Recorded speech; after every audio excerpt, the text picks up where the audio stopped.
Assalamualaikum warahmatullahi wabarakatuh. Bersama saya Dwieso Nugroho.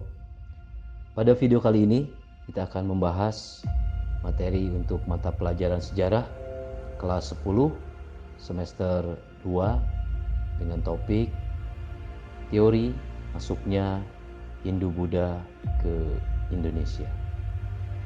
Proses masuknya Hindu-Buddha ke Indonesia didukung oleh beragam teori. Sejumlah teori mengusung latar belakang perdagangan ke Nusantara. Sebagian lainnya mengemukakan latar peperangan di India sebagai faktor pendorongnya. Terdapat 4 teori tentang masuknya Hindu-Buddha ke Indonesia, yakni teori Brahmana, teori Ksatria, teori Waisya, dan teori arus balik. Teori Brahmana. Teori Brahmana menyatakan bahwa masuknya agama dan kebudayaan Hindu-Buddha ke Nusantara dibawa oleh golongan Brahmana yang diundang para penguasa di Nusantara. Teori Brahmana ini dikemukakan oleh orientalis yaitu J.C. van Leeuw. Teori ini menegaskan kembali bahwa penyebaran agama Hindu ke Indonesia dibawa oleh golongan Brahmana. Hal ini didukung oleh beberapa prasasti di Indonesia yang menggunakan bahasa Sanskerta. Bahasa dalam kitab suci Weda dan upacara keagamaan merupakan bahasa yang hanya dikuasai oleh golongan Brahmana. Golongan kasta Brahmana juga memahami secara utuh ajaran agama Hindu. Teori Ksatria. Teori Ksatria menyatakan bahwa masuknya agama dan kebudayaan Hindu-Buddha ke Indonesia dibawa orang-orang India dari kasta Ksatria.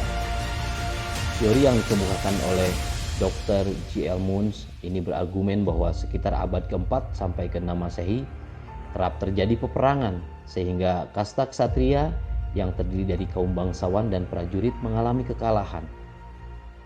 Kekalahan sebagian kasta Ksatria dalam peperangan menurut teori Ksatria mendorong orang-orang dari kasta Ksatria melarikan diri dan mencari daerah baru hingga sampai ke Nusantara.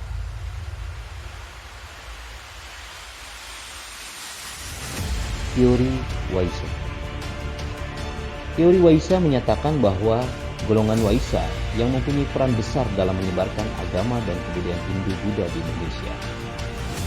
N.G. Krom, pengusung teori ini, berpendapat bahwa golongan yang terdiri dari pedagang, petani, dan pemilik tanah tersebut sudah mengenal betul agama dan ajaran Hindu dan Buddha.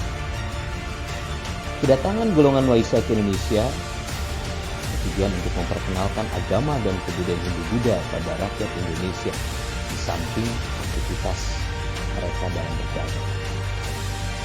Golongan ini diyakini menetap untuk sementara waktu, namun tidak jarang juga mereka menetap secara permanen di Indonesia lalu menikah dengan penduduk setempat. Teori arus balik. Teori arus balik dikemukakan oleh F.D.K. Bos. Teori ini menyatakan bahwa golongan Brahmana semula menyebar ke penjuru dunia melalui jalur yang digunakan para pedagang. Di beberapa tempat, golongan Brahmana berupaya menjalin hubungan dengan warga lokal dan memperkenalkan ajaran agamanya. Pada perkembangan selanjutnya, orang-orang dari Nusantara sendiri yang datang ke India untuk mempelajari ajaran agama Hindu dan Buddha. Orang-orang Nusantara ini lalu kembali ke tanah air untuk menyebarkan ajaran agama dan kebudayaan Hindu maupun Buddha. Demikian video kali ini. Sampai bertemu pada video-video selanjutnya.